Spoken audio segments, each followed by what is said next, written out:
आपको आपके पिताजी मारते हैं तो इसका मतलब ये थोड़ी है कि किसी पाकिस्तानी को अपना बेटा बना लेते हैं। विमल मंडल जी से आप लखनऊ मिलने के लिए, सॉरी अयोध्या मिलने के लिए गए थे, वहाँ जाने के बाद क्या हुआ, तो रिलाई क्या होता है? खेसारी लाल यादव का भी विरोध किया जी, मैंने पवन सिंह का भी विरोध किया।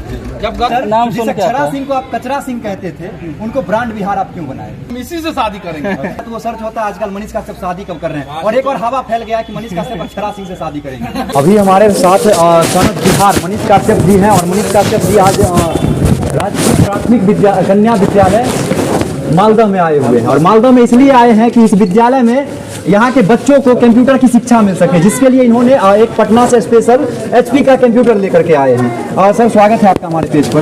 देखिए मैं कंप्यूटर की मतलब कि कंप्यूटर लेके आया हूँ, और आप इतना इम्पोर्टेंट टॉपिक पे बात कर रहे हैं और बीच में लोग सेल्फी ले रहे हैं जी। इनको कोई मतलब नहीं है कि शिक्षा बदले या ना बदले, कोई मतलब नहीं। जी जी बिल्कुल, एकदम इतना बढ़िया टॉपिक पे बात हो रहा है।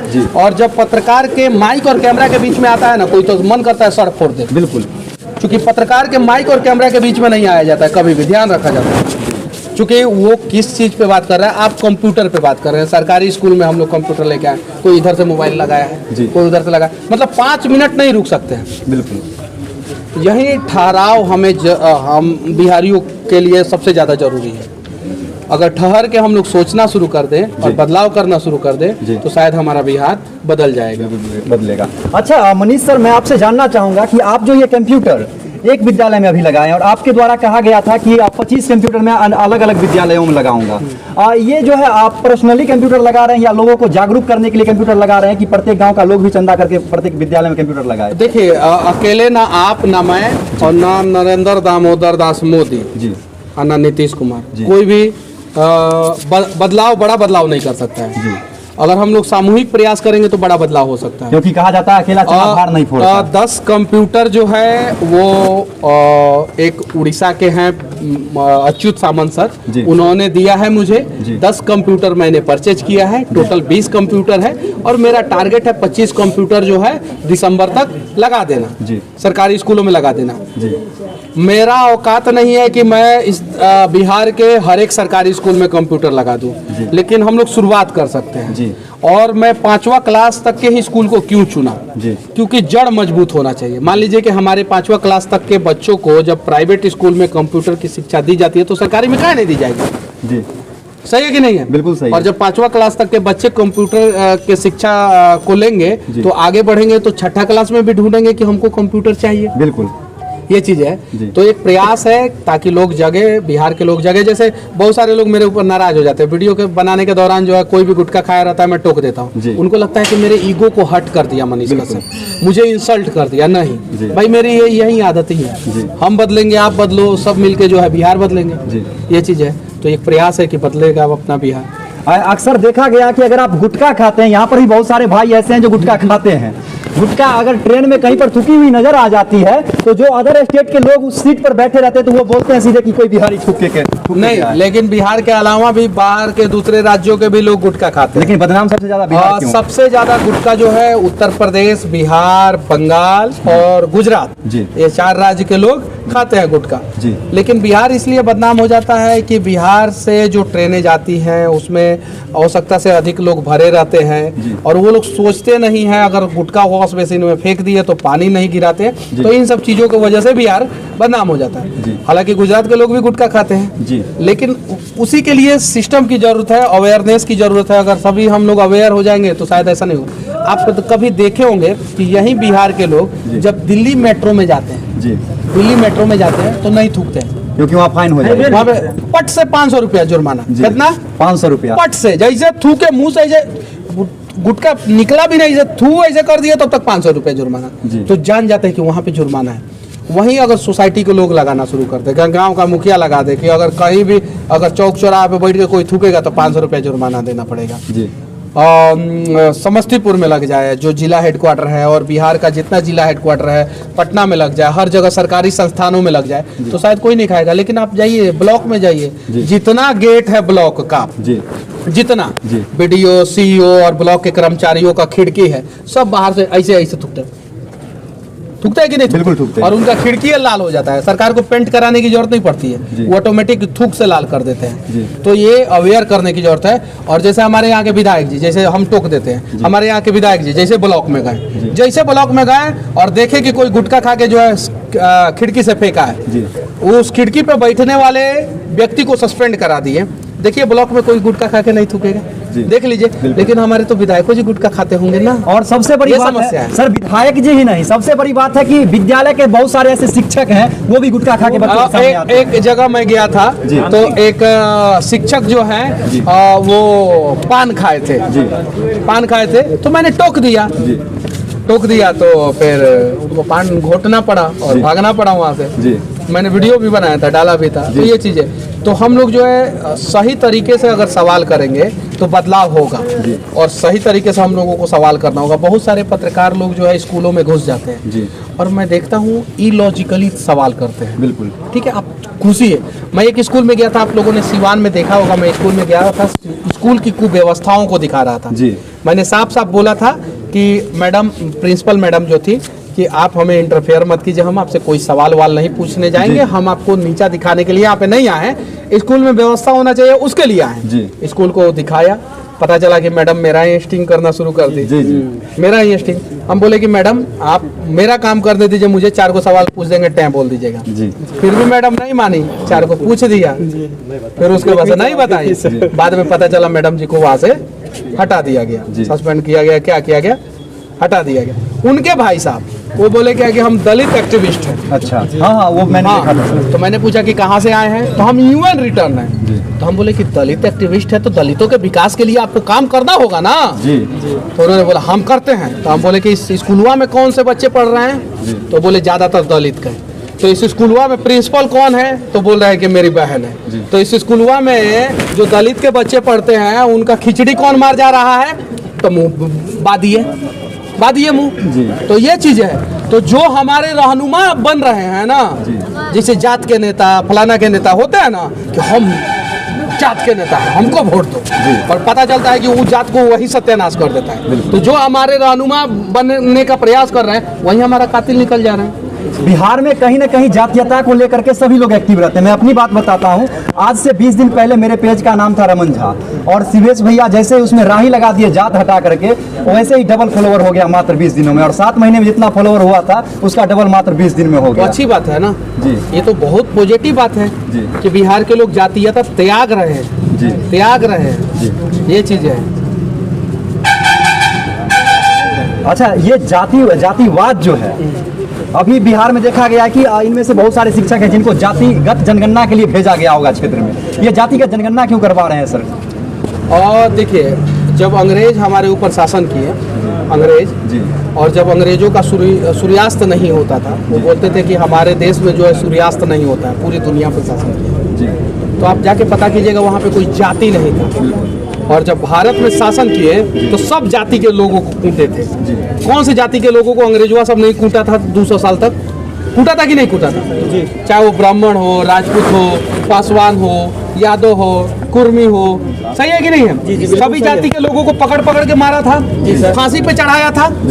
जब सारे जाति के लोगों को समझ में आया कि अरे बाप रे बाप, ये तो हम जाति में बटे रहेंगे तो अंग्रेजों हम पे शासन करते रहेगा, तो सारा जाति एक हो गया। और सारा जाति एक होकर क्या बन गया? स्वतंत्रता सेनानी। क्या बन गया? स्वतंत्रता सेनानी। तो हमारा देश आजाद हो गया। जैसे देश आजाद हुआ तो आजाद भारत के नेताओं ने सोचा कि अब तो आजाद हो गया, अब तो आजादी का ये सबको लत लग गया, अब हम लोग फिर से इस सबको किस प्रकार से गुलाम करें। तो पहले अंग्रेज गुलाम किए, अब भ्रष्टाचार गुलाम किया है। क्या गुलाम किया? अब भ्रष्टाचार। अब लोग परेशान क्या चीज है? भ्रष्टाचार से। तो वो सब सोचा कि पहले इस सबको क्षेत्र में बांटेंगे, भाषा में बांटेंगे और जाति में बांटेंगे। तो कैसे हुआ? साउथ है, नॉर्थ ईस्ट है। जैसे नॉर्थ ईस्ट आसाम के साइड में 7 गो राज्य नॉर्थ ईस्ट में हो जाता है। साउथ है, साउथ में 4-5 गो राज्य है नीचे, ठीक है। और नॉर्थ है, नॉर्थ में हम लोग आते हैं, ठीक है ना। तो पहले क्षेत्र में बांटा, उसके बाद से भाषा में बांटा। भाषा में कैसे बांटा कि अरे ये भोजपुरी वाला है सब, है बिहारी है सब, सही है कि नहीं? ये सब पंजाबी है सब, ये सब मराठी है सब, बंगाली है, हाँ ये सब बंगाली है। तो भाषा में बांटा, पहले क्षेत्र फिर भाषा। फिर भाषा में बांटने के बाद भी देखा कि अरे ये तो बिहारी है सभी, तो बदलाव कर दे रहा है, ये तो उत्तर प्रदेश वाला है सब बदलाव। तो अब उसमें जाति का बीज बो दिया, और जब जाति का बीज बो दिया तो हर जाति का नेता जो है ना वो हवाई जहाज पे चढ़ गया, और हर जाति के नाम पे वोट देने वाले जाति के लोग जो है ना वो घास करने के लिए मजबूर हो गए। अच्छा, देखा गया है कि बहुत सारे नेता ऐसे हैं जो लिखते हैं अपने पेज पर सोनप मल्ला, सोनप यादव, लेकिन मनीष कश्यप सोनप बिहार क्यों लिखते हैं? और मेरा जन्म बिहार में हुआ है जी। अच्छा, एक मिनट, आप कौन से जाति से हैं? कुशवाहा। कुशवाहा। आप कौन से जाति से हैं? मनीष भैया का वीडियो देखे थे क्या? जी। कौन से जाति के हैं आप? कुशवाहा सर। आप कौन से जाति के हैं? मुसलमान। आप कौन से जाति के हैं? इसमें से बिहारी जाति के कौन है? बस ये। आप बताइए, इसमें सभी लोग जो है अपने अपने जाति का नाम बता रहे हैं, लेकिन किन्हीं एक ने नहीं कहा कि मैं बिहारी हूँ। पंजाब बहुत आगे है, पता है क्यों? क्योंकि वहाँ सब एक पंजाबी है। सब वहाँ पंजाब के अंदर पंजाबी, पंजाब के बाहर पंजाबी। जी। ठीक है जी। महाराष्ट्र बहुत आगे है जी। उसके अंदर मराठी, उसके बाहर मराठी। साउथ के अनेकों राज्य जो है बिहार के तुलना में तो आगे है, बिल्कुल। उसके अंदर जो है वो लोग वहीं रहते हैं, बाहर भी वहीं रहते हैं। हम बिहार से बाहर जाते हैं तो ही बिहारी बनते हैं जी। उस समय बिहार से जब बाहर रहते हैं हम, तो हमको कोई नहीं कहता ए पांडे जी, ए झा जी, ए यादव जी, सही है कि नहीं? ए कुशवाहा जी, कोई कहता है बिहार से बाहर? ए बिहारी कहता है, सब कहता है ना जी। तो वहाँ पे हम बिहारी बन जाते हैं बिहार से बाहर। बिहार के अंदर आते हैं तो बिहारी नहीं बनते। तो बिहार के बाहर जब हम बिहारी बनते हैं तो गुजरात को चलाते हैं जी। बिहार के बाहर बिहारी बनते हैं तो पंजाब को चलाते हैं जी, हरियाणा को चलाते हैं, दिल्ली को चलाते हैं, मुंबई को चलाते हैं, बेंगलुरु को चलाते हैं। हम बिहारी जी, अपने मेहनत से। लेकिन बिहार के अंदर बिहारी नहीं बनते हैं, ये मुसलमान है। सही है कि नहीं है? बिल्कुल सही है। बिहारी नहीं बनने का प्रयास करें। ये कुशवाहा जी है, सही है कि नहीं है?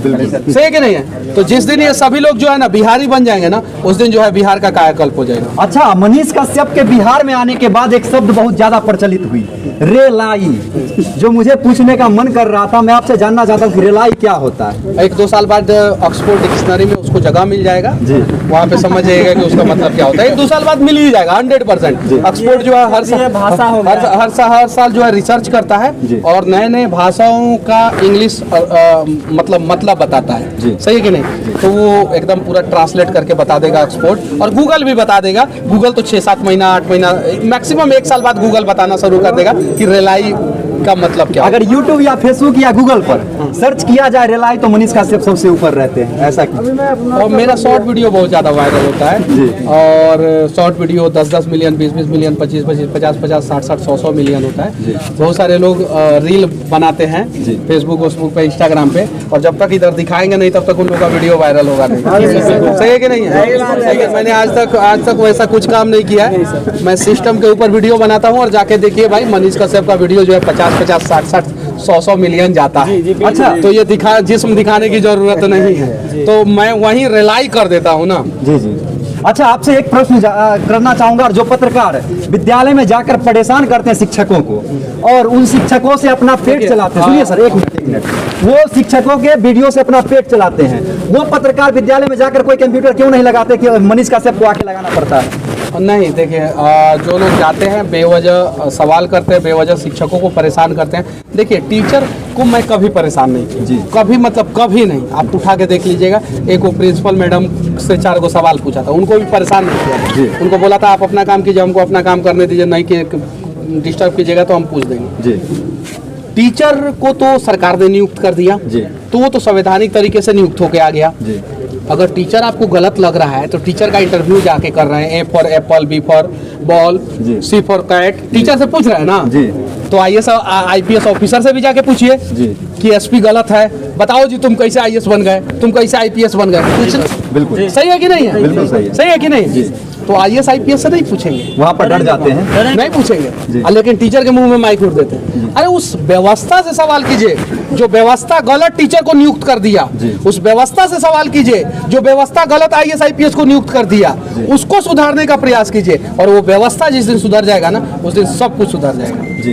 अच्छा मनीष जी, आपसे जानना चाहेंगे, पूरा बिहार की जनता उम्मीद लगाए बैठी है कि मनीष कश्यप शादी कब कर रहे हैं? इससे क्या फर्क पड़ता है? इन लोगों को कोई फर्क नहीं पड़ता है। अगर सबसे ज्यादा कुछ सर्च किया जाता है तो वो सर्च होता है आजकल मनीष कश्यप शादी कब कर रहे हैं, और एक और हवा फैल गया है कि मनीष कश्यप अक्षरा सिंह से शादी करेंगे। बहुत सारे जगह जब मैं जाता हूँ तो वहाँ कहा जाता है कि मनीष कश्यप अक्षरा सिंह से जल्दी शादी कर रहे हैं। ये सब गलत अफवाह फैलाया जाता है। कुछ लोग टीआरपी लेने के लिए बता दे कुछ भी। एक उड़ा था लिख दिया था, एक लड़की आई थी मेरे साथ फोटो खिंचवाई थी, लड़की वो लोग भी आते रहते फोटो खिंचवाते रहते, तो लड़की आई थी फोटो खिंचवाई थी तो लिख दिया था मनीष कश्यप की गर्लफ्रेंड। अच्छा, देखिए मनीष कश्यप की गर्लफ्रेंड को मनीष कश्यप ने कहा कि हम इसी से शादी करेंगे। यूट्यूब पे खोल के देखा तो 7-8 दिन में उसका 2-3 मिलियन व्यू चला गया था। मतलब बेचारे को जो है 7-8 हजार 10 हजार रुपया आ गया था। मतलब मेरे बारे में गलत न्यूज भी चलाओ तो भी आ जाता है पैसा, मेरे बारे में सही चलाओ तो भी पैसा आ जाता है। सर, जिस अक्षरा सिंह को आप कचरा सिंह कहते थे उनको ब्रांड बिहार आप क्यों बनाए? अक्षरा सिंह कभी नहीं बोला। कहा मैंने क्या बोला है अक्षरा सिंह को? और जब उन्होंने वो क्या नाम है लाल सिंह चड्ढा फिल्म का प्रमोशन किया था तो मैंने विरोध किया था। मैंने खेसारी लाल यादव का भी विरोध किया, मैंने पवन सिंह का भी विरोध किया। जब गलत तो गलत और जब सही तो लाल घाघरा पवन सिंह का गाना आया था ना, मैंने सपोर्ट किया था। खेसारी लाल यादव का अच्छा गाना आया था, मैंने सपोर्ट किया था। अक्षरा सिंह कुछ अच्छा कर रही है तो मैं सपोर्ट करूंगा। आपको आपके पिताजी मारते हैं तो इसका मतलब ये थोड़ी है कि किसी पाकिस्तानी को अपना बेटा बना लेते हैं। नहीं ना बनाते हैं, आप ही को ना अपना बेटा बनाते हैं। तो अगर बिहार के भोजपुरी इंडस्ट्री के कलाकार अगर कुछ गलत कर रहे हैं, उनसे अगर 4 को सवाल कर दिए तो इसका मतलब ये थोड़ी है कि हम अमेरिका के कलाकार को भोजपुरी में घुसेड़ देंगे। सवाल भी उन्हीं से करेंगे, सुधार भी उन्हीं का करवाएंगे और भोजपुरी इंडस्ट्री को आगे उन्हीं से बढ़वाएंगे। अच्छा, मनीष कश्यप फिर से इस बार क्या विधायक का चुनाव लड़ेंगे?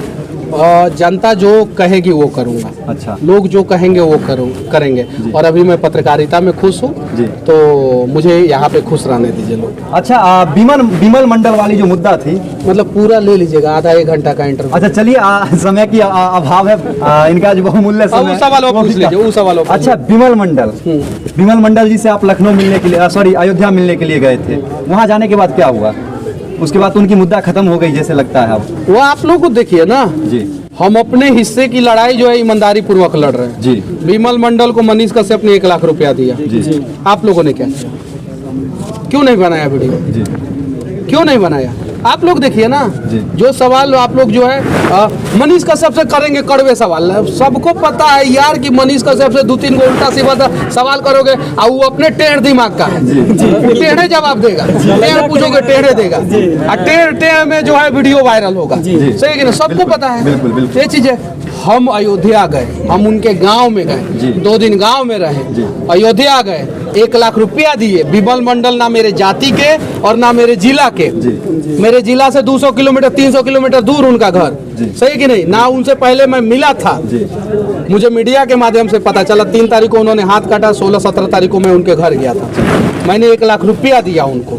ठीक है, तो मैं अपने हिस्से की लड़ाई लड़ रहा हूँ, बिहार के सभी लोग अपने अपने हिस्से की लड़ाई लड़े, ये चीजें है। अच्छा, इस भीड़ में से किसी को इच्छा है कि मनीष भैया से एक प्रश्न कर लें? अब एक और ही बढ़ा दिया प्रश्न। किसी को अगर इच्छा हो तो बोलिए, क्योंकि ये बिहार का सबसे बड़ा जो है एक पॉइंट बना रहता है। ये लोग ऑफिस में भी अगर जाते तो यही हालात बनी रहती है, ऑफिस में जाते हैं और मुंह बंद करके खड़े हो जाते हैं। कोई प्रश्न करने के लिए खड़े हैं इसमें से? क्योंकि वीडियो बनने से पहले बता रहे थे कि हाई स्कूल वाली मुद्दा दिखाया जाए। किसको हाई स्कूल से समस्या था?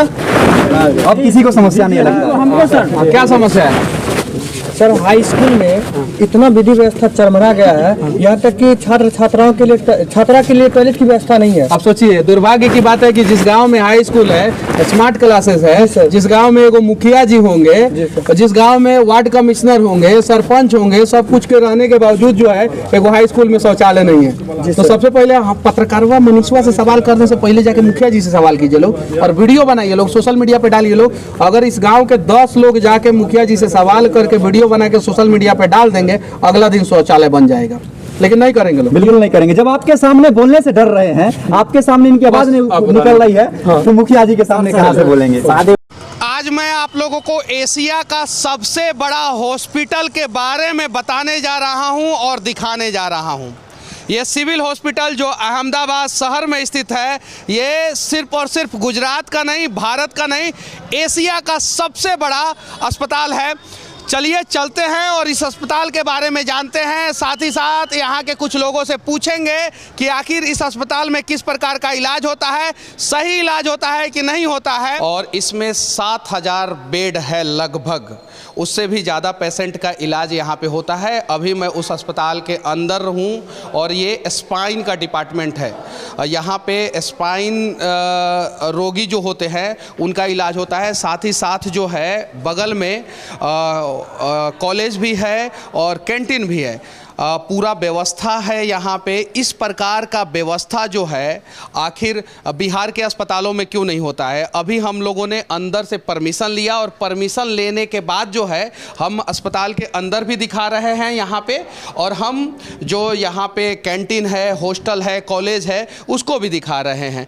यहाँ पे परमिशन लेने के समय में जब हमने सवाल किया कि आखिर आप लोग मीडिया को अंदर परमिशन दे रहे हैं, इससे कोई समस्या तो नहीं होगा, तो डॉक्टरों ने एक ही बात बोला कि अगर हम गलत करेंगे तब हमें समस्या होगा, हम गलत नहीं करेंगे तो हमें किस बात का डर।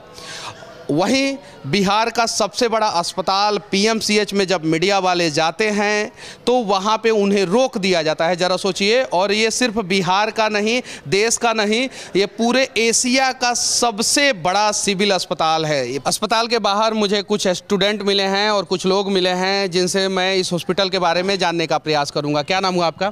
सर, मेरा नाम चंद्रकांत दुबे है। मैं सन फार्मा में जॉब करता हूँ एज अ मेडिकल रिप्रेजेंटेटिव। हाँ, अच्छा ये बताइए कि इस अस्पताल में इलाज किस प्रकार से होता है? इस अस्पताल में सर इंडिया लेवल की जितने भी गवर्नमेंट हॉस्पिटल है सबसे अच्छा होता है। पेशेंट को अच्छे से ट्रीट किया जाता है। गुजरात ही नहीं, यहाँ पे मध्य प्रदेश, राजस्थान, महाराष्ट्र एंड यूपी के भी बहुत सारे पेशेंट आते हैं। क्योंकि मैं यूपी से बिलोंग करता हूँ, इसलिए मेरे भी जो रिलेटिव वगैरह होते हैं मैं यहीं पर रिकमेंड करता हूँ, चाहे ऑर्थोपेडिक का केस हो, चाहे कैंसर का केस हो। सच में एशिया का सबसे बड़ा अस्पताल है? यस सर, एशिया का सबसे बड़ा हॉस्पिटल सिविल हॉस्पिटल है अहमदाबाद का। एंड पूरे गुजरात में अलग अलग ब्रांचेज इसके हैं, जैसे राजकोट में है, मेहसाणा में है, पाटन नगर में है, सुरेंद्र नगर में है। बट एशिया का जो सबसे बड़ा हॉस्पिटल है कैंपस और सिविल हॉस्पिटल है, इसके अंदर बीजे मेडिकल कॉलेज है एंड ऑल्सो फिजियोथेरापिस्ट कॉलेज भी है सर।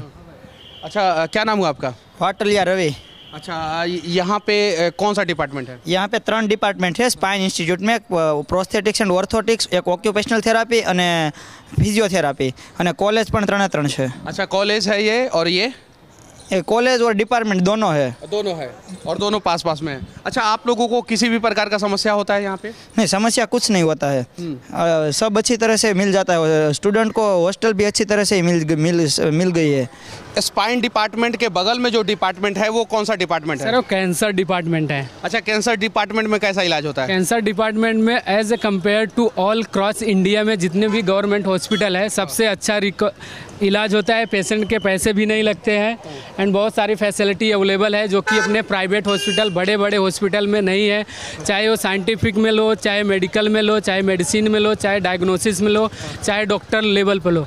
ये जो बाजू में बीजे मेडिकल कॉलेज है उसके जो टॉप लीडिंग डॉक्टर एक क्रॉस गुजरात के रहते हैं, वहाँ पे ये प्रैक्टिस करते हैं। अच्छा, कैंसर अस्पताल के बगल में जो बिल्डिंग है बड़ा सा, वो क्या अस्पताल के जो बगल में बिल्डिंग है वो गर्ल्स हॉस्टल है जो कि डेंटल हॉस्टल है। वहाँ पे फर्स्ट ईयर से जो पीछे जो है बिल्डिंग बड़ा सा दिख रहा था वो क्या है? पीछे हॉस्टल है। हॉस्टल के उसके आगे वो अपने 1200 बेड है जो कि कोविड के टाइम पे पूरे गुजरात के जितने भी सारे पेशेंट्स थे उसको कंट्रोल किया था। 1200 बेड। 1200 bed, yes. अच्छा, यहाँ पे बहुत सारे पेशेंट हैं जो जैसे बैठे हुए हैं, वो लोग जो है बोलना कुछ नहीं चाह रहे हैं। जब उनसे हम लोग पूछ रहे हैं तो वो लोग बोल रहे हैं कि ठीक ठाक इलाज होता है, लेकिन बोल नहीं रहे हैं कैमरे के सामने। क्यों? क्योंकि उनको में भी या लैंग्वेज का प्रॉब्लम होगा। क्या कि यहाँ के मोस्टली जितने भी लोकल पब्लिक है गुजराती ज़्यादा प्रिफर्ड करते हैं। अगर गुजराती में बोले आप शू थयू तो बोलेंगे, अगर हिंदी में बोलो कि क्या हुआ तो अवॉइड करेंगे। क्या नाम हुआ सर आपका? मेरा नाम मदन सिंह राजपुरोहित है। अच्छा, यहाँ पे हम राजस्थान से आए हैं भाई की जांच करवाने के लिए। हाँ, क्या चीज़ का जांच करवाने के लिए? वो कैंसर की प्रॉब्लम थी। अच्छा, यहाँ पे इलाज कैसा होता है? इलाज तो अच्छा होता है। अभी क्या थोड़ा वो खाने पीने में तकलीफ आ रही है, वापस एक बार चेक कराने आए हैं। अच्छा, खाने पीने में तकलीफ, इलाज में तकलीफ आ रही है कि नहीं? इलाज में कोई तकलीफ नहीं आ रही। अहमदाबाद सिविल हॉस्पिटल का ये the Gujarat cancer and research institute है जो बहुत बड़ा है। आगे चलेंगे और यहाँ पे कैंसर के पेशेंट का किस प्रकार से इलाज किया जाता है। इतना साफ़ सुथरा अस्पताल है, यहाँ पे पेशेंट को कोई प्रॉब्लम होता है कि नहीं होता है, और आखिर ये अस्पताल जो है एशिया का सबसे बड़ा हॉस्पिटल कैसे बन गया। 7000 बेड का ये हॉस्पिटल है।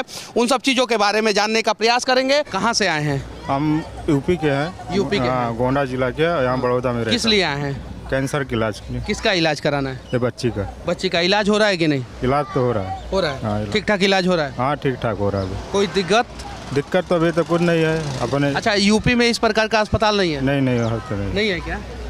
नहीं है। नहीं है। अच्छा, क्या हुआ है बच्चे को? बच्चे को किडनी का कैंसर है। किडनी का हाँ, कैंसर। दोनों किडनी में। हाँ। तो क्या लगता है? अभी डॉक्टर लोग अभी बोले कि 1 महीना और देख लो। हाँ, 2 महीने से 3 महीने चल रहा है इलाज। यहाँ पे हॉस्पिटल में ऑक्सीजन सिलेंडर की कमी उमी होती है कि नहीं होती? नहीं, कभी नहीं हुई। कभी नहीं होती है? किसी चीज़ की नहीं हुई कमी आज तक। किसी भी चीज़ की तो होती होगी, कोई तो समस्या होगा पेशेंट को। नहीं, अभी तक तो मैं तो 6 महीने से आता हूँ यहाँ पर पेशेंट को लेके, अभी तक किसी बात की कमी नहीं अच्छा, हुई। ये एशिया का सबसे बड़ा हॉस्पिटल है क्या? हाँ, एशिया का सबसे बड़ा हॉस्पिटल है। कितना बेड है इसमें? इसमें तो बहुत सारे हैं, मुझे इतना ज़्यादा पता नहीं है, पर बहुत सारे। फुर्सत नहीं मिला और इतना बेड मैं गिन नहीं पाया। यूपी बिहार में इतना साफ सुथरा हॉस्पिटल होता है क्या? नहीं, इतना साफ प्राइवेट हॉस्पिटल की अपेक्षा भी नहीं होता है। प्राइवेट हॉस्पिटल नहीं होता है, ये तो गवर्नमेंट है। गवर्नमेंट के हिसाब से प्राइवेट हॉस्पिटल एकदम सुपर हॉस्पिटल है। क्या नाम हुआ आपका? दूरी जयंत। अच्छा, कहाँ से आए हैं? मैं अहमदाबाद से हूँ। अच्छा, यहाँ पे क्यों आए हैं? यहाँ पे मतलब मेरे पेशेंट है, मेरे अंकल है, वो एडमिट है। अच्छा, पेशेंट का इलाज सही से होता है कि नहीं? हाँ, सही से होता है। हाँ। पर मेरे ख्याल से फैसिलिटीज़ और बढ़ानी चाहिए। अच्छा, क्या क्या फैसिलिटी बढ़ाना चाहिए? जैसे कि देखो अभी PMJY के कारण थोड़ा 5 लाख का वो लोग को थोड़ा फायदा मिलता है प्राइवेट सेक्टर में। तो वो 5 लाख रुपए का फायदा मिलता है लोगों को। पर इसमें मेरे को क्या लगता है, एक तरह का प्राइवेट हॉस्पिटल है, इसमें भ्रष्टाचार करते हैं। मैंने ये देखा है कि वो लोग बिल ज़्यादा दिखाते हैं और इसके कारण क्या प्राइवेट हॉस्पिटल ज़्यादा ग्रो कर रहे हैं, गवर्नमेंट हॉस्पिटल कम कर रहे हैं। इसलिए मतलब कि प्राइवेट हॉस्पिटल में गड़बड़ी होती है। हाँ, गड़बड़ी होती है, 100% होती है। आप अगर इसमें ये तो गवर्नमेंट हॉस्पिटल है। गवर्नमेंट यहाँ पे फैसिलिटी अच्छी है, पर मैं चाहता हूँ कि गवर्नमेंट को एजुकेशन और हेल्थ पे काम करना चाहिए, फ्री में देना चाहिए दोनों के दोनों चीज। अच्छा, इस प्रकार का हॉस्पिटल और जगह पे बनना चाहिए कि नहीं बनना चाहिए? बनना चाहिए ना। हाँ, बनना चाहिए। हाँ, बनना चाहिए। ये कैंसर डिपार्टमेंट का OPD सेंटर है और ये मेन सेंटर है। OPD सेंटर के जस्ट सामने जो है आप सभी को ऑक्सीजन प्लांट का दिखाई दे रहा होगा, जो वो है वहाँ पे है। अभी हम लोग वहाँ पे भी चलेंगे और जानने का प्रयास करेंगे कि आखिर जो है यहाँ का ऑक्सीजन प्लांट कैसे काम करता है। लेकिन उसके पहले कुछ पेशेंट से भी हम लोग पूछना चाह रहे हैं कि आखिर जो है इन लोगों का इलाज जो है सही ढंग से होता है कि नहीं। देखिए, बहुत सारे लोग बताना चाहते हैं और बहुत सारे लोग भाग जाते हैं, तो जो बताएंगे वही तो हम लोग दिखाएंगे। क्या नाम है आपका? मेरा नाम कांति है। अच्छा, कहाँ से आए हैं आप? मेघान नगर से आए अच्छा, यहाँ पे क्यों आए हैं? हैं। मेरे ससुर जी का ऑप्शन चल रहा है। अच्छा, इलाज सही से हो रहा है कि नहीं हो रहा है? सही हो रहा है। सही से हो रहा है क्या? सही से हो रहा है। आप कहाँ से आए हैं? लिमखेड़ा से। अच्छा, यहाँ पे क्या करने आए हैं? हमारे काकी है, उसको लेके आया कैंसर के लिए। अच्छा, इलाज कैसा हो रहा है? अभी चालू हुआ है, आज चालू हुआ है। हाँ। कहाँ से आए हैं आप? कपड़ों से आया मैं। अच्छा, इलाज हो रहा है क्या यहाँ? अच्छा हो रहा है, बहुत अच्छा। अच्छे ढंग से? अच्छा ढंग से हो रहा है। अच्छा, कोई समस्या नहीं, कोई समस्या नहीं है, बहुत अच्छा हो रहा है, साफ। यहाँ पे कुछ और लोग हैं, उन लोगों से भी हम लोग जानने का। क्या नाम हुआ आपका? नानू राम सोलंकी। अच्छा, कहाँ से आए हैं आप? MP से, बड़वानी जिला। MP से, मध्य प्रदेश से। अच्छा, मध्य प्रदेश में इस प्रकार का हॉस्पिटल नहीं है क्या? नहीं है सर। नहीं है। अच्छा, यहाँ पे कैसा इलाज होता है? बढ़िया इलाज है, बढ़िया इलाज इसीलिए तो हम वहाँ से यहाँ आए। वहाँ से यहाँ पे आए हैं। और भी कुछ लोग हैं यहाँ पे। एक भाई साहब हैं, क्या नाम हुआ आपका? अरे, आपका नाम तो न बता दीजिए, नाम तो बता दीजिए। महमूद भाई। अच्छा, कहाँ से आए हैं? हम तो यही रहते हैं अहमदाबाद। अच्छा, यहाँ पे क्यों आए हैं? इलाज के लिए। किसका इलाज के लिए? राजस्थान से आए। अच्छा, इलाज हो रहा है कि नहीं सही से? सही है। सही है इलाज, ठीक ठाक इलाज है। क्या नाम का? अकबर भाई है। अच्छा, अकबर भाई, यहाँ पे इलाज कैसा होता है? राजस्थान से आए हैं, अभी 8 रोज हुए। हाल तो रिपोर्ट चेक करा रहे हैं हम तो, क्या अभी हाल डॉक्टर को चेक कराना है। अभी चेक कराना है? हाँ, रिपोर्ट अभी तैयार नहीं हुई है। हाँ। यहाँ पे एक महिला भी है, उनसे भी हम लोग क्या नाम हुआ आपका? रमा भाई। कहाँ से आई हैं? MP से। MP से, मध्य प्रदेश से। अच्छा, किस चीज़ के लिए आई है यहाँ पे? गठन हो रहा है यहाँ पे। ओ, इलाज के लिए। तो इलाज उलाज हो रहा है कि नहीं? जांचें हो रही है अभी तो। जांचें हो रही जांच हो रही है जी। यहाँ पे मेरे साथ एक भाई हैं जो इस ऑक्सीजन प्लांट को चलाते हैं। सच तक न्यूज में आपका स्वागत है। Thank you so much. क्या नाम हुआ आपका? मेरा नाम कृष्णा नाम है मेरा। अच्छा, ये बताइए, जो ये ऑक्सीजन प्लांट है वो कितना घंटा तक काम करता है लगातार? देखो, लगातार 24/7 डे ये चालू रहता है। ये बंद रहता नहीं है। ठीक है। और ये बंद रहना भी नहीं चाहिए कि पेशेंट है तो बंद थोड़ी रहना चाहिए। और दूसरी बात है कि इसमें ये पूरी बिल्डिंग है, ये पूरी GCR है, न्यू बिल्डिंग, वो पूरा ऑपरेट यहीं से होता है। पूरा ऑपरेट यहीं से होता है? हाँ, यहीं से ऑपरेट होता है। अच्छा, यहाँ पे इस हॉस्पिटल में कभी ऑक्सीजन की कमी होती है कि नहीं होती? नहीं, आज तक ऐसा कोई आयत नहीं है। और 2 टैंक है छोटी। देखो, हमारे पास पैर में क्या है, एक लंबी वाली टैंक है बराबर है, 3 छोटी वाली है, अरे सॉरी, दो छोटी वाली है, एक स्पेयर में एक ट्रॉली है बराबर है। और इमरजेंसी में भी बाटले, हमारे पास पूरा प्लांट है हमारा तो पूरा बड़ा। शायद यही कारण है कि इस अस्पताल को जो है एशिया का सबसे बड़ा अस्पताल बनाता है। अच्छा ये बताइए इसमें रिफिल कैसे होता है? रिफिल यहाँ से होता है। जब वो कोई आता है और जो बड़ा गाड़ी आती है इसमें LMO आती है बराबर, वो इसमें रिफिल करते हैं। रिफिल करने के बाद अंदर इसमें जमा होता है। अच्छा रिफिल के दौरान बंद होता है कि नहीं होता है? नहीं, चालू कंटिन्यू चालू होता है। अगर बंद रहता है बराबर है तो फिर तो स्पेयर में पास हमारे पास दूसरी चीज़ पड़ी है। चीज पड़ी है हमारे पास। कोई भी प्रॉब्लम हो, इसमें बड़ी टैंक में प्रॉब्लम है तो हमारे पास 2 लिक्विड। तो इसमें जब रिफिल हो जाता है उसके बाद का प्रोसेस क्या होता है? उसके पास यहाँ से बाल चालू रहते हैं 24 घंटे, और यहाँ से चालू का ये मेन वाले, ये मेन वाले यहाँ से रिफिल ये वेपर। अच्छा ये पूरा बर्फ बन गया है क्या? हाँ ये बर्फ होता है, लिक्विड के हिसाब से बर्फ बनता ही है। इसके कारण से बर्फ हो जाता है, लिक्विड में से वहाँ से ये बर्फ नहीं बोलते, ये खाली ऐसे। हाँ ये पूरा क्या है ये? बर्फ बनता है ये लिक्विड के कारण। ये लिक्विड के कारण इससे गैस बन के ये जाता है बिल्डिंग में। मतलब कि टैंकर से आता है इसमें लिक्विड और हाँ लिक्विड आता है, उससे यहाँ ऑक्सीजन बनता है। ऑक्सीजन बनता है हाँ, और उसके बाद से ये क्या करता है? ये वेपराइजर है, ये दोनों वेपराइजर है हाँ, दोनों सेम ही। उसके बाद से यहाँ से प्लांट में जा रहा है, प्लांट में जाता है, प्लांट से पूरे बिल्डिंग में जाता है। हाँ। अच्छा ये बताइए जो 2 लग्जरी बस यहाँ पे खड़ी है इसका काम क्या होता है? ये जो 2 लग्जरी बस है इसके अंदर हर संडे या वीक में कभी भी डॉक्टर इसके अंदर बैठ के बाहर जाते हैं और OPD देखने के लिए। और इससे क्या होता है? वो सारा मेडिसिन वगैरह सब लेके जाते हैं और डॉक्टर वहाँ पर सिविल में जो भी किसी गुजरात में कोई भी ऑर्डर मिलता है कि वहाँ पर OPD देखो जा करके, तो वहाँ पर सारा मेडिसिन से लेकर के सारा स्टाफ से लेकर के पूरा इनमें डोर टू डोर देखते हैं। अच्छा हमेशा डॉक्टर जाते हैं बाहर? यस, ये जो होता है डॉक्टर का एक कैंपेन टाइप में कैंप होता है, जो कि कैंप बोला जाता है, जो कि अहमदाबाद या गुजरात के कोई रूरल तालुका में जाते हैं जहां पेशेंट वहां से यहां तक पहुंच नहीं पाते हैं। वो पेशेंट को जागरूक करते हैं कि पेशेंट OPD कैंप टाइप में चलाते हैं, जिससे पेशेंट आते हैं तो वहाँ पर मेडिसिन की व्यवस्था अवेलेबल नहीं रहता है, तो फ्री ऑफ कॉस्ट मेडिसिन भी अप्लाई करते हैं। जो नॉर्मल डायग्नोसिस रहता है उसको करते हैं और साथ में कंसल्ट करते हैं। तो जो पेशेंट को कर देंगे प्राइमरी ट्रीटमेंट, तो पेशेंट फिर उसके बाद जब सेकंड टाइम दिखाने आएगा तो सिविल हॉस्पिटल में आएगा। क्या नाम हुआ सर? केतन भाई। अच्छा यहाँ पे कोई पेशेंट आए हैं आपके? हमारा भतीजा आया हुआ है। अच्छा कैसा इलाज होता है यहाँ पे? नहीं अच्छा होता है यहाँ पे। अभी ऑपरेशन में उसको रखा है, ऑपरेशन का अभी उसका हो गया है, उसको अभी बाल आया है, ऑपरेशन सक्सेस गया उसका। सक्सेस गया? चलिए क्या नाम हुआ आपका? मधुबेन। अच्छा यहाँ पे कोई आपका पेशेंट आया है क्या? हाँ मेरी मामी सास है। अच्छा कैसा इलाज होता है यहाँ पे? अच्छा होता है। अच्छा होता है, कैसा इलाज होता है? अच्छा है। अच्छा कुछ तो गड़बड़ होता होगा यहाँ पे? नहीं कुछ गड़बड़ होती तो पब्लिक इधर नहीं आती ना, गांव से कोई पब्लिक इधर नहीं आती। अच्छा इलाज होता है तभी इधर आता है ना, सब सही होता है। कहाँ से आई हैं आप? हम यहाँ से आए हैं मैम को प्रेम नगर से, अहमदाबाद से। अहमदाबाद से ही आई हैं। यहाँ पे भी कुछ लोग हैं, उन लोगों से भी हम लोग जानने का प्रयास करेंगे। यहाँ पे कुछ महिलाएं हैं। क्या नाम हुआ? नैना बेन। अच्छा इस अस्पताल में कैसा इलाज होता है? अच्छा होता है। कैसा? अच्छा होता है। अच्छा होता है। कैसा होता है? अच्छा होता है। अच्छा होता है। अच्छा आप लोगों का पेशेंट कोई आया है? पेशेंट है, भतीजा आया है, उसका इलाज हो रहा है अंदर? अभी ऑपरेशन चलता है। ऑपरेशन चलता है। अच्छा स्ट्रेचर के लिए या किसी चीज़ के लिए कोई गार्ड वार्ड पैसा नहीं ना मांगते? कुछ नहीं मांगते। कुछ नहीं मांगते? नहीं कुछ नहीं मांगते। अच्छा आप लोग यहाँ पे बैठे हैं, आप लोगों को भगाया वगाया नहीं ना जाता? नहीं कोई किसने नहीं भगाया। नहीं भगाता। बाकी इस एशिया के सबसे बड़े हॉस्पिटल से हमारा ये प्रयास आप लोगों को कैसा लगा कमेंट करके जरूर बताना। और इस प्रकार का हॉस्पिटल जो है देश के किस किस कोने में बनाया जाना चाहिए, इस पे भी आप लोग राय जरूर रखना। साथ ही साथ मैं बिहार सरकार से विनती करना चाहता हूं कि जिस प्रकार से अस्पताल के अंदर घुस के हम लोगों ने वीडियो बनाया, यहाँ का सिक्योरिटी को, यहाँ के डॉक्टर को, यहाँ के इंचार्ज को किसी भी प्रकार का समस्या नहीं हुआ, वैसे ही बिहार के भी अस्पतालों में मीडिया जाने चाहिए, वहाँ की सच्चाई दिखाई जानी चाहिए। क्योंकि जहाँ पे अस्पताल में गड़बड़ियाँ होती है वहीं पे मीडिया को प्रतिबंधित किया जाता है।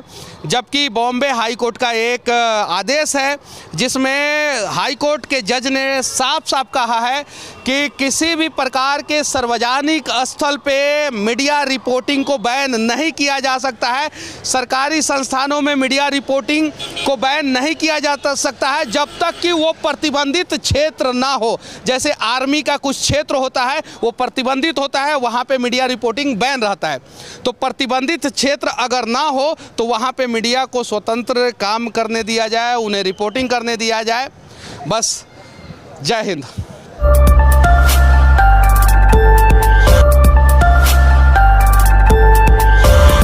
अच्छा, ये जो मैजिक मोदी जी का गुजरात में चला है, वो मैजिक जो है बिहार में क्यों नहीं चल पाता है? यादव परिवार से वो महिला आती है, इतना बड़ा घटना हुआ है, यादव के नेता जो है यहाँ पे डिप्टी सीएम है, उन्होंने ट्वीट तक नहीं किया। बिहार यूपी के राह पर बढ़ चुका है। कहलगांव का रास्ता जो है पूरे हिंदुस्तान में सबसे खराब रोड है।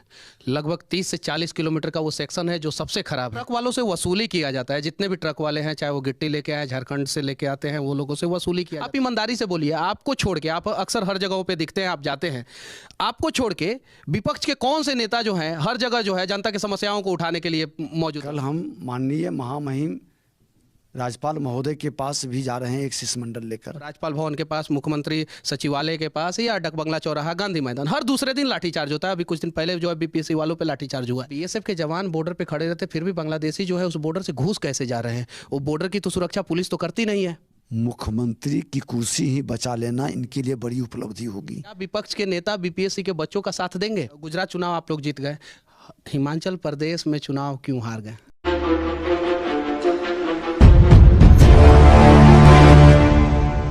बिहार विधानसभा में विपक्ष के नेता अभी हमारे साथ विजय सिन्हा जी हैं। इनसे हम लोग गुजरात में बीजेपी का ऐतिहासिक जीत पे चर्चा करेंगे, साथ ही साथ बिहार में खराब हो रहा लॉ एंड ऑर्डर पे चर्चा करेंगे, और श्रद्धा मर्डर से भी एक जघन अपराध बिहार के भागलपुर के पिरपैती जगह पे हुआ है।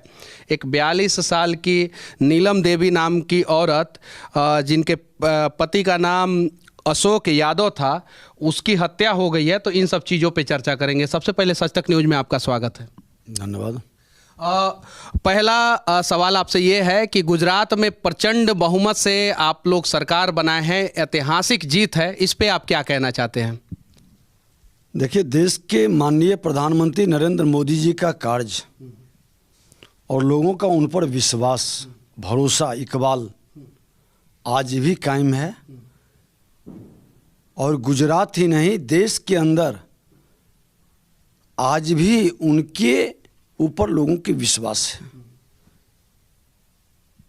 देश का मान सम्मान बढ़ रहा है, लोगों को ये अच्छा लग रहा है, भरोसा लग रहा है कि किसी के नेतृत्व में देश आगे बढ़ सकता है तो देश के प्रधानमंत्री नरेंद्र मोदी जी के नेतृत्व में। अच्छा, ये जो मैजिक मोदी जी का गुजरात में चला है, वो मैजिक जो है बिहार में क्यों नहीं चल पाता है? अकेले अपने दम पे जो है भाजपा जो है बिहार में सरकार क्यों नहीं बना पाती है? पिछले 17 साल से नीतीश कुमार मुख्यमंत्री और अभी आप लोग विपक्ष में। बिहार यूपी के राह पर बढ़ चुका है और बिहार के अंदर भारतीय जनता पार्टी, आपने देखा कि अपने ही बलबूते आज कुर्नी जीता, गोपालगंज जीता, मोकामा में भी भारी बहुमत प्राप्त किया। मोकामा में तो लेकिन हार हुआ था। आप हार, हम 27 वर्ष से लड़े नहीं थे, गठबंधन के अंदर वो सीट रहती थी। लेकिन आप देखें कि जब 37,000 से माननीय नीतीश कुमार जी मेरे साथ थे तो उनके उम्मीदवार 37,000 से जीता था। अब 7 दल का गठबंधन था तो 70,000 से जीतना चाहिए था। पिरपैती में जो घटना हुआ है वो शायद जो है श्रद्धा मर्डर कांड से भी बड़ा घटना है। एक 42 साल की औरत नीलम देवी के प्राइवेट पार्ट्स को भी काट दिया गया, उनके शरीर के ना जाने कितने अंग को काट के जो है एक 45 साल का मोहम्मद शकील नाम का आदमी जो है, और लोग वीडियो बना रहे थे। इस प्रकार के आपराधिक घटना पे आप क्या कहना चाहते हैं? देखिए, बहुत दुखद और दुर्भाग्यपूर्ण घटना है। हमने खुद उस परिवार से जाके मिला है और ये घटना से एक भय का वातावरण है। ये तुष्टीकरण की राजनीति का सबसे बड़ा उदाहरण है। यादव परिवार से वो महिला आती है, इतना बड़ा घटना हुआ है, यादव के नेता जो है यहाँ पे डिप्टी सीएम है, उन्होंने ट्वीट तक नहीं किया। देखिए, वोट की राजनीति, हमने कहा वोट की राजनीति और तुष्टीकरण के कारण ये जात का उपयोग सिर्फ वोट के लिए करते हैं, लेकिन उसके साथ कोई घटना घटित होता है, जब वो दुखित और पीड़ित होते हैं तो उनके साथ इनकी कहीं से सहानुभूति नहीं जगती है, संवेदनहीनता साफ झलकती है। और आज यही संवेदनहीनता हमने कहा था, एक भी लोग इनके आंसू पोंछने नहीं गए, क्योंकि वहाँ तुष्टीकरण की राजनीति, वोट की राजनीति है। और यही बिहार को पिछड़ा बना के रख दिया, यही बिहार की गति को रोक दिया। जिस रास्ते से आप गए थे, अक्सर जो है कहलगांव के लोग हम लोगों को भी फ़ोन करते हैं, आवाज़ उठाते हैं। कहलगांव का रास्ता जो है पूरे हिंदुस्तान में सबसे ख़राब रोड है, लगभग 30 से 40 किलोमीटर का वो सेक्शन है जो सबसे ख़राब है। वो NHAI के अंडर में आता है, मंत्री हैं नितिन गडकरी। उस पर क्या कहना चाहते हैं? नहीं, आपको जानकारी हो कि उसका टेंडर भी हो चुका, काम वहाँ पर नहीं होने दे रहे हैं। हमने कहा भी कि वहाँ के कुछ स्थानीय लोगों का, जनप्रतिनिधियों का, नाम पर पदाधिकारियों का अपना खेला होता है। वहाँ पे ट्रक वालों से वसूली किया जाता है, जितने भी ट्रक वाले हैं, चाहे वो गिट्टी लेके आए, झारखंड से लेके आते हैं, वो लोगों से वसूली किया जाता है। अक्सर ट्रक वाले आरोप लगाते हैं, वीडियो भी भेजते हैं, वीडियो भी मीडिया में आता है। तो वसूली आखिर कौन कराता है? क्या वसूली के लिए जो है उस सड़क को जो है ख़राब करके रखा गया है? हमने पहले ही कहा, हमने वहाँ भागलपुर में भी इस विषय को रखा कि बिहार सरकार, सदानंद बाबू का देहांत हुआ था, उस समय भी गए थे, उस समय भी यही स्थिति थी। सदानंद बाबू हमारे पूर्व स्पीकर रह चुके हैं, और स्वर्गीय सदानंद बाबू का समय में भी मामला उठा है, सदन के अंदर भी मामला उठा है, माननीय मुख्यमंत्री जी को कई बार संज्ञान में दिया गया है। इसको करना चाहिए। जब सत्ता संरक्षित भ्रष्टाचार होने लगे और सत्ता संरक्षित अपराध होने लगे तो फिर बड़ा दुखद और दुर्भाग्यपूर्ण होता है। कहलगांव के लोगों का सबसे बड़ा समस्या है, वो लोग क्या उम्मीद कर सकते हैं कि 6 महीने के अंदर अंदर उस रोड में जो है निर्माण कार्य NHAI शुरू कर देगा? देखिए, हमने खुद वहाँ पर इस मामला को लोगों ने बताया है कि उसका टेंडर भी हो चुका है, काम नहीं कर रहे हैं। एक पत्र जो है नितिन गडकरी तक जो है यहाँ से पहुँचना चाहिए। आप विपक्ष के जो है सबसे बड़े नेता हैं। निश्चित तौर पर इस मामला को संज्ञान में लेकर के हम लोग भेजेंगे भी, और ये मामला को उचित प्लेटफॉर्म पर हमारे माननीय सदस्य भी इस बार उठा भी रहे हैं, और इस विषय को गंभीरता से लेके, क्योंकि सचमुच में बहुत आवश्यक है। और केंद्र की सरकार आज पूरे बिहार के अंदर जिस तरह के सड़क की व्यवस्था बनाई है, ये दुखद दुर्भाग्यपूर्ण है कि लोकल राजनीति। नितिन गडकरी की जितनी भी प्रशंसा की जाए कम है। इतिहास में जो है सबसे मजबूत और सबसे अच्छे जो है पथ परिवहन मंत्री बने हैं, लेकिन कहलगांव का रोड देखने के बाद थोड़ा सा दुख होता है। अब आते हैं बिहार के लॉ एंड ऑर्डर पे। लगातार हर दिन पेपर में फ्रंट पेज पे जो है हत्या, अपराध, ATM चोरी, बैंक चोरी, शोरूम चोरी, सोना चोरी, ये सब चीज़ों को देखने को मिल रहा है। अभी जो है पटना सिटी में एक कबाड़ वाले युवक के सर में गोली मार दिया गया, उनसे 11 लाख रुपया लूट लिया गया। तो बिहार में ये जो माहौल बना है, इसके लिए कौन है दोषी? देखिए, सत्ता में जब अपराधियों की, भ्रष्टाचारियों की जमात बैठ जाती है तो उनके अनुयायी जो होते हैं उनका मनोबल बढ़ जाता है, और आज यही बिहार में हो रहा है। तो इसे रोकेगा कौन? विपक्ष का काम होता है कि अगर कहीं भी जनता को सत्ता दल से ज़्यादा कम और विपक्ष से ज़्यादा उम्मीद होता है। अगर जनता के साथ कहीं भी गलत होता है तो विपक्ष के नेताओं को सड़कों पे आना चाहिए। आप ईमानदारी से बोलिए, आपको छोड़ के, आप अक्सर हर जगहों पे दिखते हैं, आप जाते हैं, आपको छोड़ के विपक्ष के कौन से नेता जो हैं हर जगह जो है जनता की समस्याओं को उठाने के लिए मौजूद रहते हैं? आपको छोड़ के। मैं बता दूं कि आज आरा के अंदर हो, लखीसराय के अंदर हो, कई जिले के अंदर हो, समस्तीपुर के अंदर हो, हम तो स्वयं जाते ही। मैं वही बोल रहा हूँ। आप देखिए, आप दिखते हैं हमें, आप दिखते हैं ज़मीन पे। जो सच है वो मैं बोलूँगा, ऐसा नहीं है कि आपके अलावा बीजेपी के कौन से नेता जो है वो अलग अलग जगहों पे जाके दिखते हैं। ट्विटर के अलावा कोई नहीं दिखते हैं। ये सच्चाई है, इसे आप झुठला नहीं सकते हैं। देखिए, हमारे कार्यकर्ता सब जगह प्रतिवाद भी कर रहे हैं। नहीं, कार्यकर्ता में भी कमी नहीं है। कहीं नहीं तो कहीं जो बीजेपी के और भी नेता हैं वो लोग जो है उतना जनता की समस्याओं को नहीं उठा रहे हैं जितना अकेले आप उठा रहे हैं। अगर सब उठाएं तो शायद जो है कुछ अपराध पे लगाम लग जाए। पूरी पार्टी लगी हुई है और पार्टी इसको गंभीरता से ली है। और आपको मैं जानकारी दे दूं कि आज यही मामला को लेकर कल हम माननीय महामहिम राज्यपाल महोदय के पास भी जा रहे हैं, एक शिष्टमंडल लेकर, कानून व्यवस्था को ही लेकर। और पूरे बिहार के अंदर लॉ एंड ऑर्डर जिस तरह से बद से बदतर हो रही है, गिरती हुई कानून व्यवस्था और सरकार की उदासीनता, प्रशासन की संवेदनहीनता के कारण ये पूरे मामला को लेकर हम लोग बात करेंगे, क्योंकि इनसे संभल नहीं रही। सबसे ज़्यादा पूरे देश में अगर युवा कहीं के परेशान है तो वो बिहार के हैं। हर दूसरे दिन जो है लाठीचार्ज होता है, आपको राज्यपाल भवन के पास, मुख्यमंत्री सचिवालय के पास या डकबंगला चौराहा, गांधी मैदान, हर दूसरे दिन लाठीचार्ज होता है। अभी कुछ दिन पहले जो है बीपीएससी वालों पे लाठीचार्ज हुआ है। तो इसके लिए कौन है दोषी? देखिए, जब प्रशासनिक अराजकता फैलती है तो लोगों की अपेक्षाओं के नियमानुकूल व्यवस्था चरमरा जाती है, और आज वही हो रहा है। क्योंकि कुर्सी के लिए लोग पूरी तरह से प्रशासन पर ध्यान नहीं जा करके कुर्सी बचाने पर ध्यान है।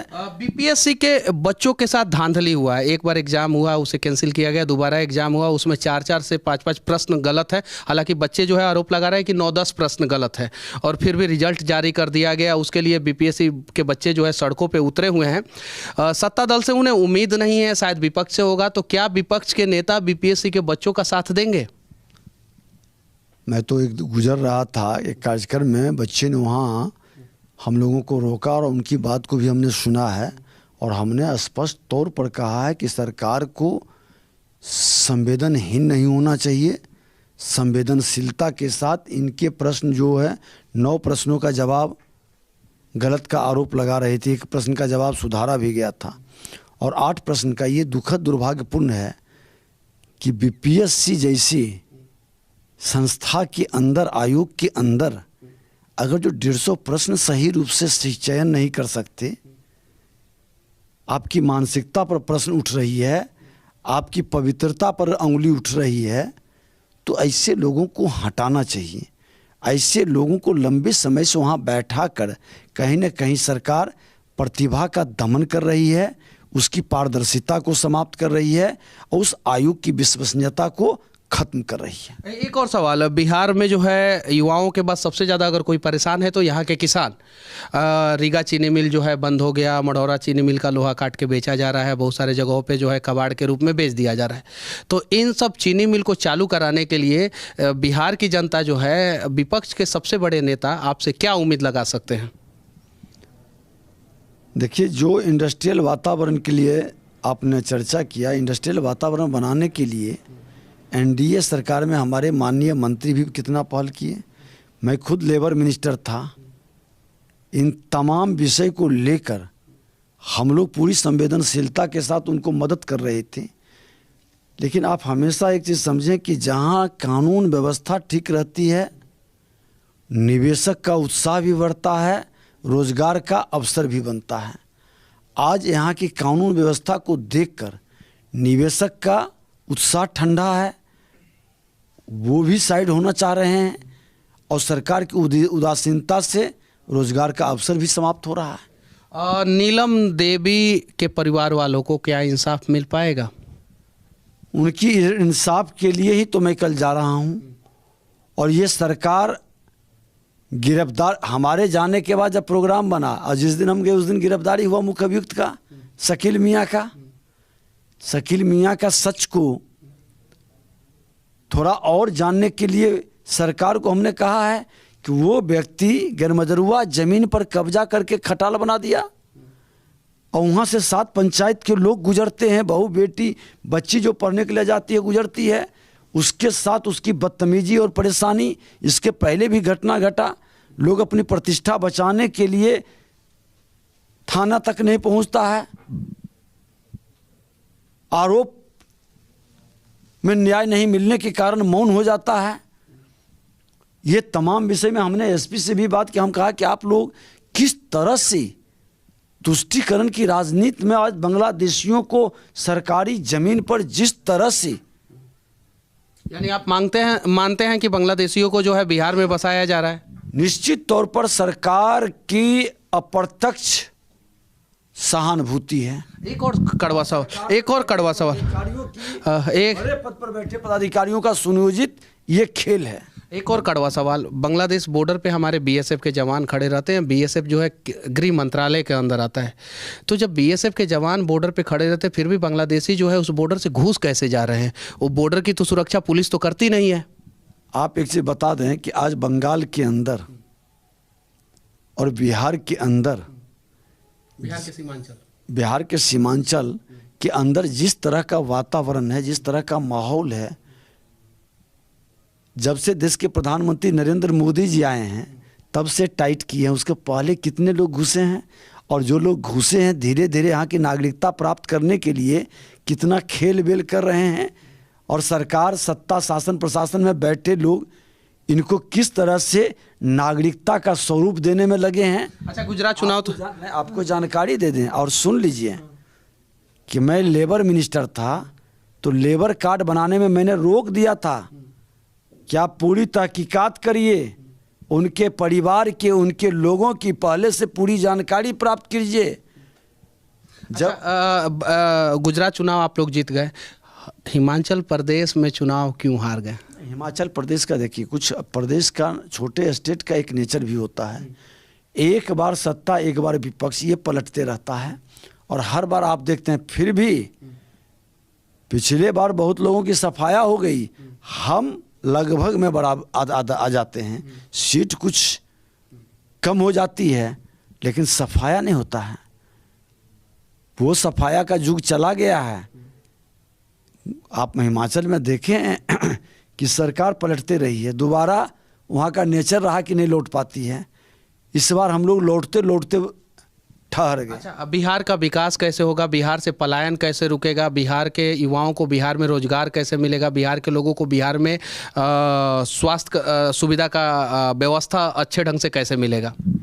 देखिए, जब तक हम जातीय जहर के लहर से लोगों को प्रभावित करेंगे, शैक्षणिक वातावरण को हम सशक्त और मजबूत नहीं करके खाना पूर्ति करेंगे, आज शिक्षा हो, स्वास्थ्य हो, सिंचाई हो, सड़क हो, सुरक्षा हो, ये तमाम विषय पर संवेदनशीलता दिखाई पड़नी चाहिए। और ये विषय को पहले से ही हम लोग जब सरकार में थे उस समय भी गंभीरता से ले रहे थे। हम लोग बार बार सरकार को सतर्क सावधान करते थे। कुछ वातावरण बना भी था, बनने का अवसर आज 2005 में एनडीए सरकार बिहार के अंदर आई।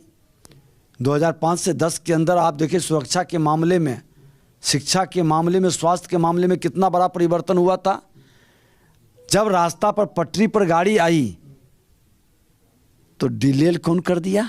फिर 2010 के बाद 2/3 बहुमत आई, इनके मन में अहंकार आ गया कि मैं अपने बलबूते ही सरकार के लिए। इनके मन में, यानी कहने का मतलब है कि ये प्रधानमंत्री बन सकते हैं, प्रधानमंत्री के उम्मीदवार हैं क्या? ये यही तो कह रहा हूँ कि ये सपना जग गया और उस सपना के परिणाम 2013 में फिर सरकार आरजेडी के साथ जिसके विरुद्ध लड़के आए थे, जब पटरी को पर गाड़ी को लाए थे और सुधारने लगे तो फिर बेपटरी कर दिए। इनकी अहंकार के कारण, इनके स्वार्थ के कारण, बड़े भाई छोटे भाई दोनों मिली भगत के कारण बिहार को बेपट्टी कर दिया। अच्छा, 2024 में क्या नरेंद्र मोदी जी को एज अ प्रधानमंत्री कैंडिडेट नीतीश कुमार टक्कर दे पाएंगे? मुख्यमंत्री की कुर्सी ही बचा लेना इनके लिए बड़ी उपलब्धि होगी। हमको लगता है 24 तक इनकी कुर्सी बचेगी ही नहीं। प्रधानमंत्री का सपना तो बहुत दूर का है, और सपना कभी अपना नहीं होता है। जिसने भी सपना दिखाया